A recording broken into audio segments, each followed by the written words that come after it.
बड' लेटेस्ट आपडेटआव बयखौबो बरायबाय। दिनैनि रादाबखौ फरायदों आं प्रमद खाख्लारि।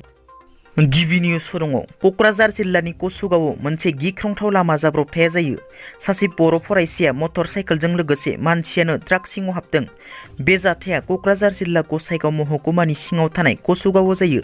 बे फरायसाया दतमा UN ब्रह्म कलेजनि 3थि सेमिस्टारनि फरायसा। फरायसाखौ गसाइगाव नवीन नगरनि रिंसारवारि होनना मिथिनो मोननाय जादों।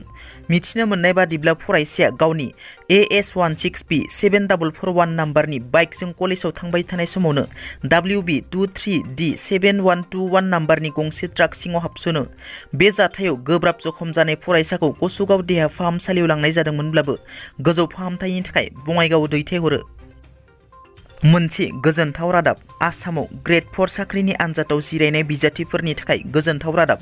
थांनाय आगस्ट दाननि 21 खालाराव आसाम स्टेट लेभेल रिक्रुटमेन्ट कमिसना खुंनाय ग्रेड 4 नि लिरनाय आनजादनि फिथायखौ दिनै 18 अक्ट'बराव फोसावनाय जासिगोन। बे गोजोनथाव रादाबखौ आसामनि गिबि मन्थ्रि डक्टर हिमन्त बिश्व शर्मा बिथाङा थांनाय मोनायाव टुइटनि गेजेरजों फोसावदों। मख'नो गोनांदि ग्रेड 3 आनजादनि फिथायखौ माब्ला फोसावनाय जागोन बिनि सायाव गिबि मन्थ्रिया टुइटनि गेजेरजों मुंख'वाखै।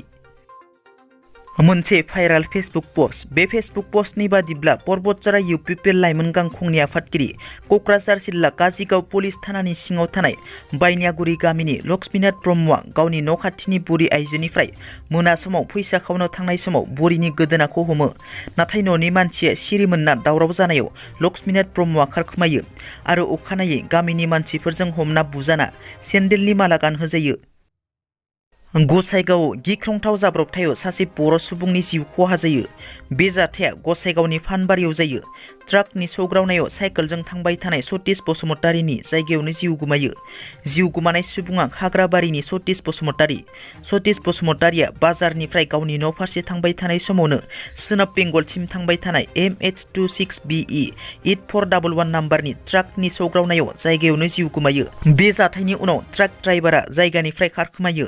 बे जाथायखौ पुलिसा खौरां मोननानै जाथाय थिलियाव नुजाथिफैयो आरो गोथै देहाखौ कसुगाव लाना थाङो।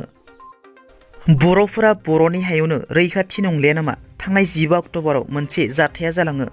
ससियेल मिडियायाव फोसावनाय बादिब्ला क'क्राझार जिल्ला कसुगाव पुलिस थानानि सिङाव थानाय टेका बाजार गामियाव 15 अक्ट'बर खालि मोनाबिलिनि 8 रिंगायाव लोक्षि पुजा जानानै न' फारसे फैफिनबाय थानाय समावनो सानथालिफोरा लामायाव जमनानै सानैसो बर' लाइमोनफोरखौ दाननानै हरदों। जाथाय थिलियाव लोगो मोननाय माखासे मानसिफोरा गिनानै जाय जेरै रोंगौ ओरै खारनानै पुलिसनो खौरां होयो। मख'नो गोनांदि टेका बाजार गामिया सानथालि गामिनि गेजेरजों सिंखावनानै थांनो गोनां जायो। बेखायनो बेफोरबायदि लामाजों बर' मानसिफोरा हारसिङै हरनि समाव एबा मोनाबिलि समाव हान्थिनाङा।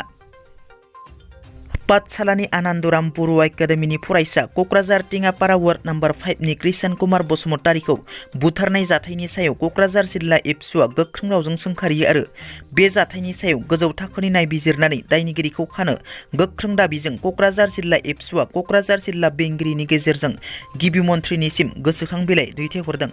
एबसुजों लोगोसे बन्सुआ कृष्ण कुमार बसुमतारीनि जिउमाया सोरगोआव आलो गोजोनै थाहैनो हानायनि केन्डेल लाइट हाबाफारि लानायजों लोगोसे कृष्ण कुमार बसुमतारीखौ बुथारनायनि थार बिजिरनायनि गोख्रों दाबि दैखाङो आरो दायनिगिरिखौ फासि होनांगौनिबो गोख्रों दाबि दैखाङो बन्सुआ।